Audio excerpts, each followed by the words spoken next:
Online ব্যবসা একেবারে আলাদা নয় অফলাইন সাধারণ ব্যবসার থেকে, কিন্তু অবশ্যই তোমার টুলবক্সে কিছু ভিন্ন ধরনের টুল থাকা দরকার এটাকে আরো সফল করার জন্য। কেন? কারণ সবচেয়ে বড় কারণ হলো তুমি এখানে যেটাকে বলে ফুটফল তার উপর নির্ভরশীল নও, ঠিক তো? একটা সাধারণ অফলাইন ব্যবসা খুব বেশি নির্ভর করে যেটাকে তারা ফুটফল বলে, মানে হচ্ছে মানুষজন তাদের দোকানের সামনে দিয়ে হেঁটে যাচ্ছে। এটার অনলাইন ব্যবসার সমতুল্য হলো তোমার পণ্য ও পরিষেবার ওপর মানুষের চোখ পড়া। কিন্তু ব্যবসা যেভাবে চলে তার মেকানিজম অনেকটাই একই রকম। তবে সফল হতে হলে তোমাকে বিভিন্নভাবে বৈচিত্র্য আনার উপায় খুঁজতে হবে।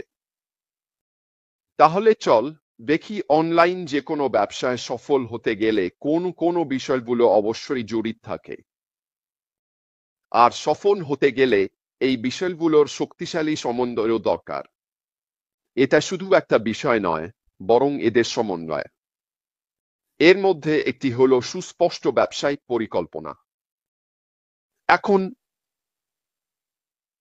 আমরা বিশেষভাবে এই পরবর্তী ধাপে যা করতে যাচ্ছি সেখানে আমাদের নির্দিষ্ট স্পষ্ট ব্যবসায়িক পরিকল্পনা থাকা জরুরি নয়।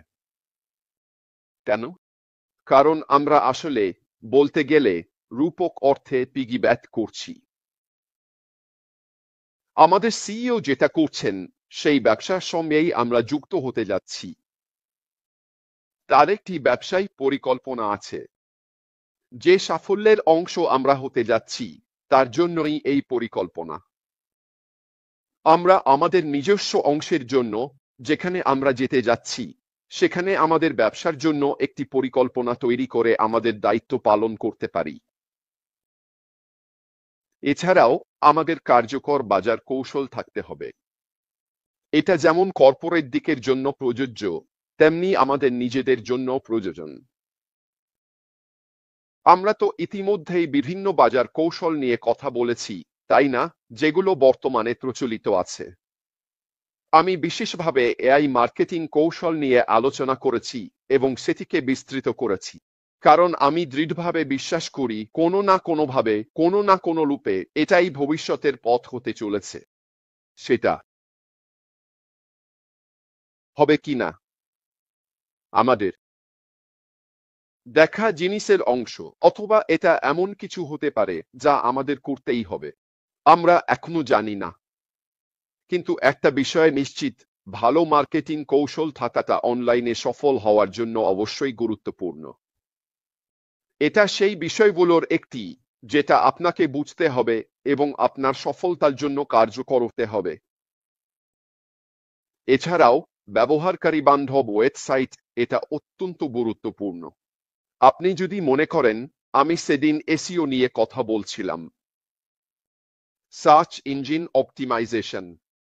সার্চ ইঞ্জিনে সফল এসইও এর অন্যতম মূল উপাদান কি ছিল?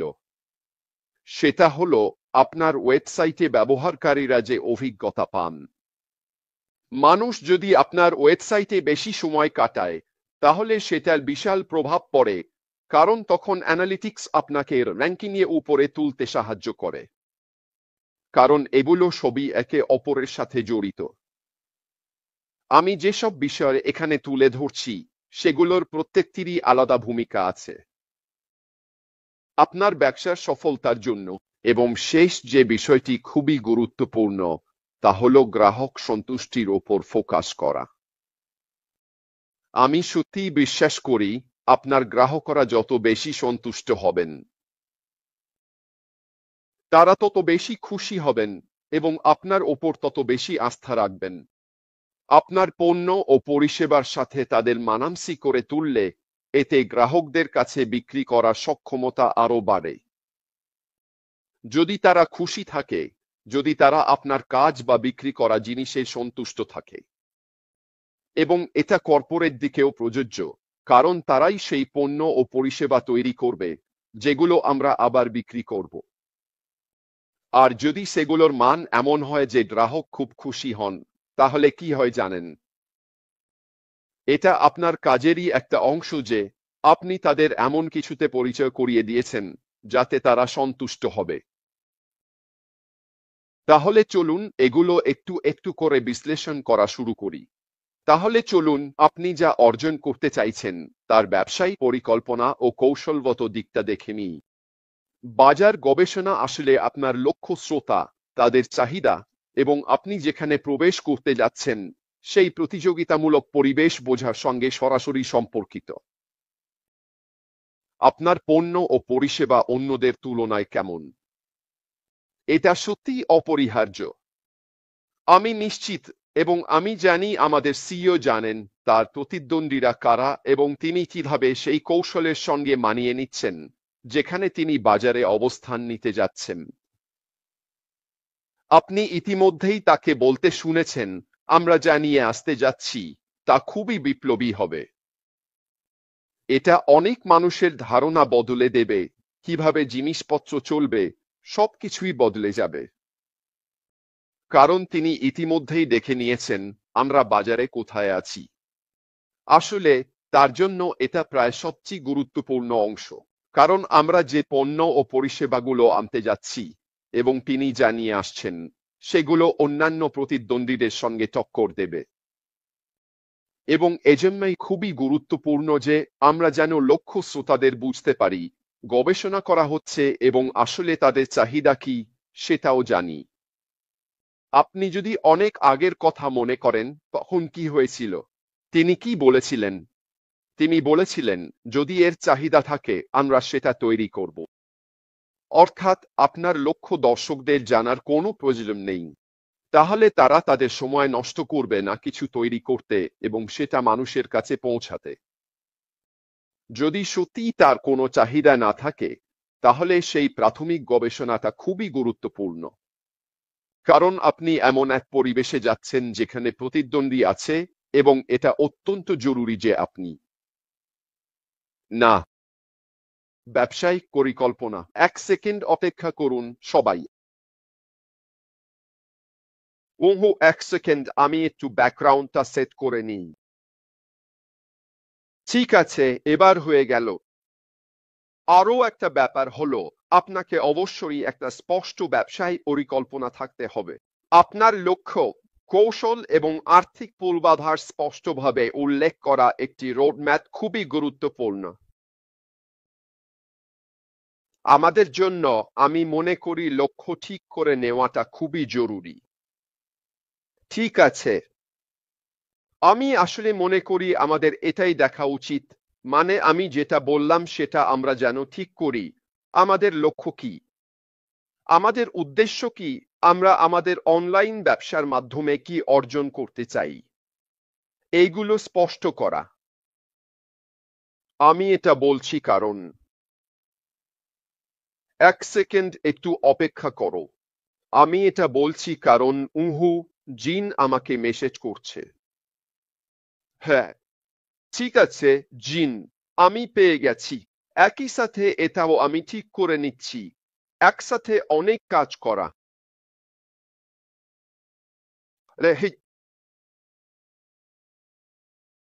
আমরা অবশ্যই চাই না এখানে অনেক নেগেটিভ মানুষ থাকুক।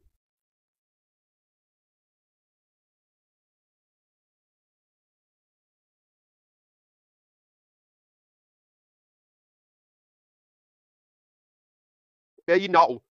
ঠিক আছে, আবার দেখা হবে। এটা হয়ে গেল। এর জন্য ধন্যবাদ জিন।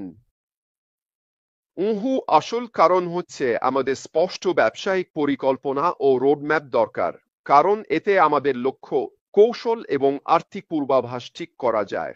প্রত্যেকেরই আর্থিকভাবে পৌঁছানোর লক্ষ্য আলাদা হবে। উদাহরণস্বরূপ হতে পারে আপনি সপ্তাহে $100 ব্যবসা থেকে পেয়েছেন। হতে পারে আপনি সপ্তাহে $1000 ব্যবসা থেকে পেতে চান।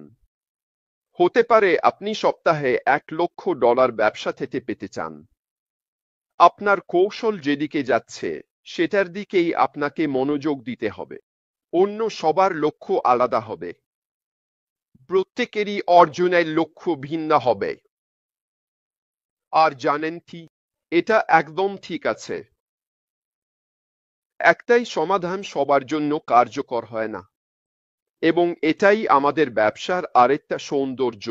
কারণ পরবর্তী ধাপে আমরা যে ব্যবসা করব, সেখানে আপনি যা অর্জন করতে চান তার সীমাহীন সুযোগ থাকবে।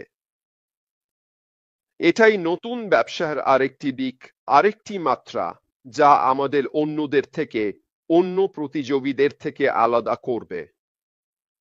কেন? কারণ সেই সীমাহীন সম্ভাবনা যা সেখানে থাকবে।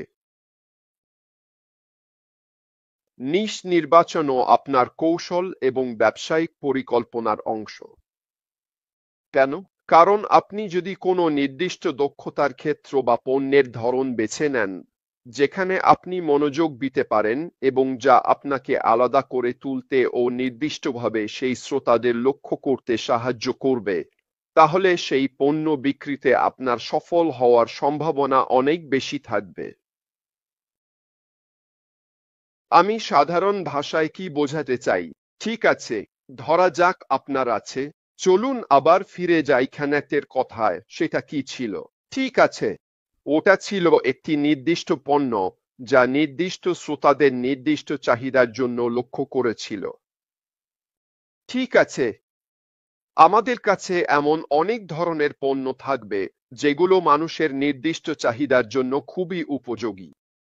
আপনি যদি সেই নির্দিষ্ট চাহিদা সম্পন্ন মানুষদের লক্ষ্য করেন, যাদের জন্য আপনি কিছু দিতে চাইছেন, তাহলে বিক্রি করার সম্ভাবনা অনেক বেশি থাকবে।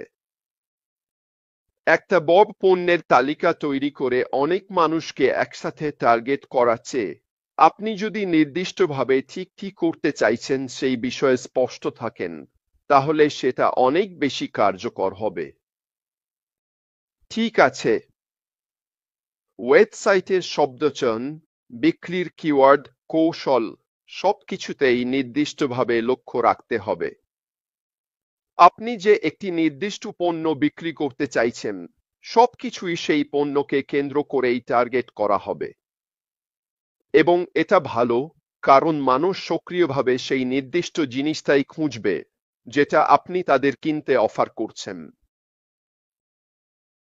আপনি যদি বলেন, আমাদের কাছে অনেক কিছু আছে, তোমাদের অনেকেই পছন্দ করবে, এসো দেখে যাও, এটা তো নির্দিষ্ট নয়, তাই না? এটা পুরোপুরি সাধারণভাবে বলা হয়েছে। এভাবে বললে আপনার বিক্রি বাড়বে না। আবারও বলছি, এগুলো এমন কিছু বিষয় যেগুলো আপনি ভাবতে পারেন। এগুলো এমন কিছু যেগুলো আপনি নিজের ওয়েবসাইটে আপনার উদ্দেশ্য প্রকাশের শব্দচয়নে সত্যিই উন্নত করতে পারেন। আপনি যত বেশি নির্দিষ্ট হবেন, যত বেশি মিশে যাবেন আপনার লক্ষ্য নিয়ে, ততই আপনার পণ্য বা পরিষেবা বিক্রির সম্ভাবনা বাড়বে। আমি এটা নিজের মন গড়া কথা বলছি না, এটা প্রমাণিত সত্য। এটাই আপনার পরিকল্পনা ও কৌশলের অংশ। আপনি কিভাবে আপনার লক্ষ্য নির্ধারণ করেন, সেই লক্ষ্য অর্জনের জন্য কি কি পদক্ষেপ গ্রহণ করেন, এবং এই পুরো প্রক্রিয়ায় আপনার নিজস্ব চিন্তা ভাবনা ও দক্ষতা কিভাবে প্রতিফলিত হয়, সেটাই আসল অনন্য দিক। আপনার পরিকল্পনা ও কৌশল অন্যদের থেকে আলাদা কেন, আপনি কিভাবে সমস্যার সমাধান করেন, এবং আপনার চিন্তাধারার বিশেষত্ব কোথায়, এসব বিষয় আপনাকে আলাদা করে তোলে। তাহলে বলুন, আপনার পরিকল্পনা ও কৌশলের মধ্যে এমন কি বিশেষ বৈশিষ্ট্য আছে যা আপনাকে সত্যি অনন্য করে তোলে? এই দিকগুলোতেই আপনাকে মনোযোগ দিতে হবে, বিশেষ করে যাদের লক্ষ্য করে আপনি বিক্রি করতে চান তাদের জন্য। এটা আমাদের জন্য কেন ভালো? এটা ভালো কারণ আমরা ইতিমধ্যেই মুফারেহের কাছ থেকে যেসব পণ্য দেখেছি, সেগুলো অনন্য, বাজারে যেগুলো আছে তার থেকে একেবারে আলাদা, এবং আমি দৃঢ়ভাবে বিশ্বাস করি সামনে আমরা যে নতুন পর্যায়ে যাব, সেখানেও এই অনন্যতা বজায় থাকবে। আপনি যখন আপনার ওয়েবসাইট তৈরি করছেন বা পুনরায় বিক্রির দৃষ্টিকোণ থেকে বাইরে গিয়ে বিক্রি করছেন, তখন এই বিষয়গুলোই আপনার মাথায় রাখা উচিত। আমি যা বিক্রি করছি তার মধ্যে অনন্যতা কি? এর মধ্যে কোনটা বিশেষ, কোনটা অনন্য, যা একে অন্য সবকিছুর থেকে আলাদা করে তোলে? এটাই আপনার বিক্রয় কৌশলের, আপনার মার্কেটিং কৌশলের অংশ। এই দিকগুলো তুলে ধরা, যাতে মানুষ কিছু আলাদা দেখতে পায়। আমি আপনাকে একটা উদাহরণ দিচ্ছি। চলুন একটা মোবাইল ফোন নিয়ে কথা বলি। ঠিক আছে, অ্যাপল তাদের নতুন ফোন রিলিজ নিয়ে কি বলে?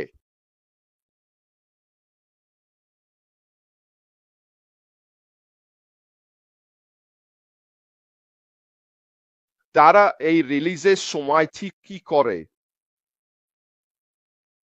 তারা সব সময় এই ফোনের নতুন ও অনন্য দিকটাতেই ফোকাস করে, যেটা অন্য কোনো ফোনে নেই, আর আমাদের কাছে সেটা আছে। তারা ঠিক এই কারণেই ফোকাস করে, কারণ এটা অনন্য, কারণ এটা আলাদা, কারণ এটা এমন কিছু যা অন্য কারো কাছে নেই। তারা কি করছে? তারা দেখিয়ে দেয় এটা পারে, অন্যরা পারে না, এটা না বলেও বোঝায়। এটাই একে অনন্য করে তোলে, এটাই একে আকর্ষণীয় করে তোলে, আর এটাই আসল কারণ। ঠিক আছে, যখন তুমি পরবর্তী ধাপে পণ্যটি পুনরায় বিক্রি করার চেষ্টা করবে, তখন যেন এই দিকটাতেই ফোকাস করো। কি একে আলাদা করে তোলে? কি একে তোমার প্রতিযোগীদের থেকে আলাদা করে তোলে? এবং এই অংশের শেষটি হলো ব্যবসায়িক লক্ষ্য।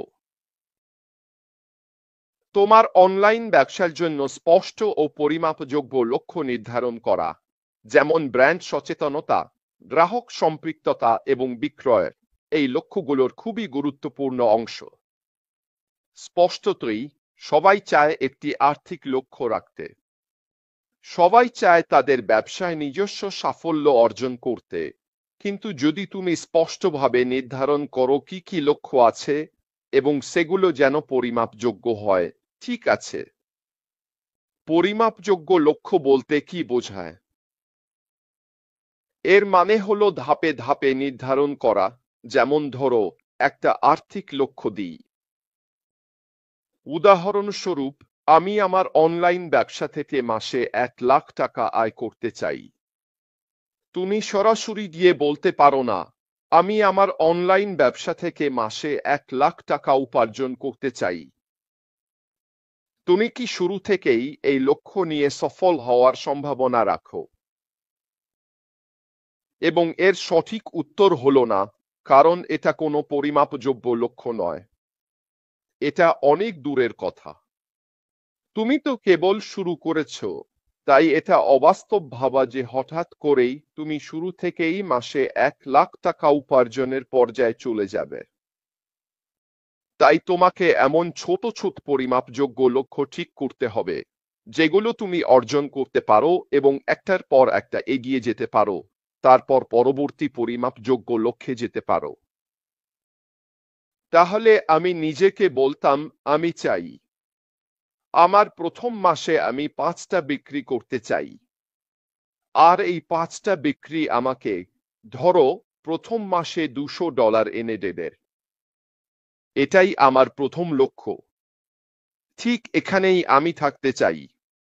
আমার প্রথম মাসে 5টি বিক্রয় এবং প্রথম মাসে আমার কমিশনে $200 ছাড় আছে। এটাই একটা পরিমাপযোগ্য লক্ষ্য। তাহলে দ্বিতীয় মাসে তুমি কি করবে? তুমি বলো, আমি এটা দ্বিগুণ করতে চাই। এটাই আমার পরের মাসের লক্ষ্য। দ্বিতীয় মাসে যা করেছি সেটা দ্বিগুণ করা। তাহলে 5টা বিক্রির বদলে এবার তুমি বলছো, এই মাসে আমি 10টা বিক্রি করব, আর $200 বদলে আন্দাজ করো কি?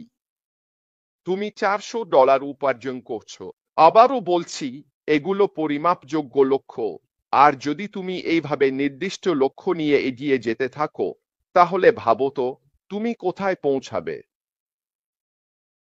দিনের শেষে যেটা ছিল তোমাদের সবার বড় লক্ষ্য, কিন্তু তুমি সেটা এমনভাবে ধাপে ধাপে করেছো যেটা তুমি জানো এবং বুঝতে পারো যে আসলে তুমি সেটা অর্জন করতে পারো, যেটা গ্রহণযোগ্যতার সীমার মধ্যে পড়ে। কল্পনার জগতে ভেসে থাকা কোনো স্বপ্ন নয়। এমন কিছু নয় যেটা কখনোই পাওয়া যাবে না, বরং এমন কিছু যেটা সত্যিই তোমার নাগালের মধ্যে।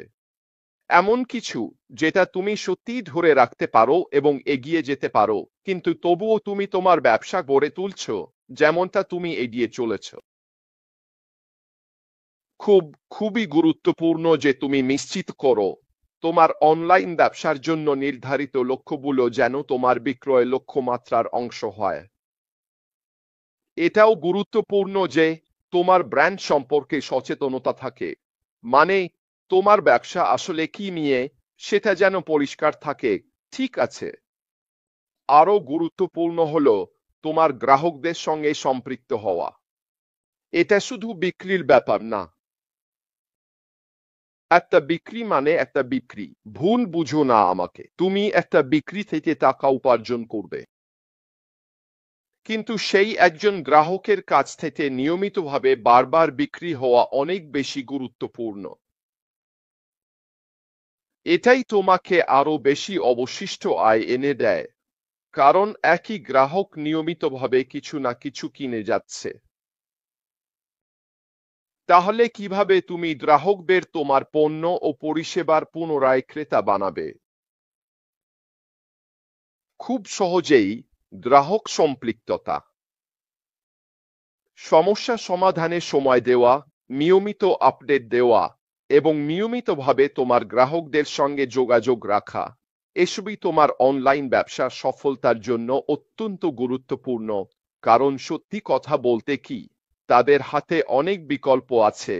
তারা চাইলে অন্য কোথাও গিয়ে জিনিস কিনতে পারে। হ্যাঁ, তোমারটা হয়তো অন্য কারো চেয়ে বেশি ইউনিক হতে পারে।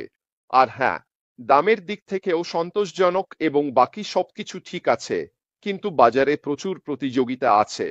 তাই তোমাকে গ্রাহকদের আরও একটি কারণ দিতে হবে যাতে তারা তোমার কাছ থেকেই কিনতে চায়। আর যদি তুমি তোমার গ্রাহকের সঙ্গে এমন একটা সংযোগ তৈরি করতে পারো যাতে তারা স্বাচ্ছন্দ্য বোধ করে, মনে করে তুমি বিশ্বাসযোগ্য, তারা তোমার সার্ভিস পছন্দ করে, তোমার পণ্য পছন্দ করে, তাহলে তুমি অনেক বেশি সুযোগ পাবে আবারও বিক্রি করার। হোক সেটা তারা আগেই যে পণ্য কিনেছে সেটার পুনরায় বিক্রি, অথবা নতুন কোনো পণ্য অনলাইনে এলে সেটাও তাদের কাছে বিক্রি করার। এর চেয়ে বরং শুধু ভাবছো, ইয়েস, একটা বিক্রি হয়ে গেছে, এবার অন্য কোথাও যাই, পরের কাস্টমারের কাছে যাই, এভাবে যারা তোমার কাছ থেকে পণ্য কিনেছে তাদের উপেক্ষা করছো, এটা ঠিক নয়। এই পারস্পরিক যোগাযোগ, এই সক্ষমতা যাতে তুমি তোমার গ্রাহকদের সঙ্গে যোগাযোগ করতে পারো, ইন্টারঅ্যাক্ট করতে পারো, এটা ভীষণ ভীষণ গুরুত্বপূর্ণ।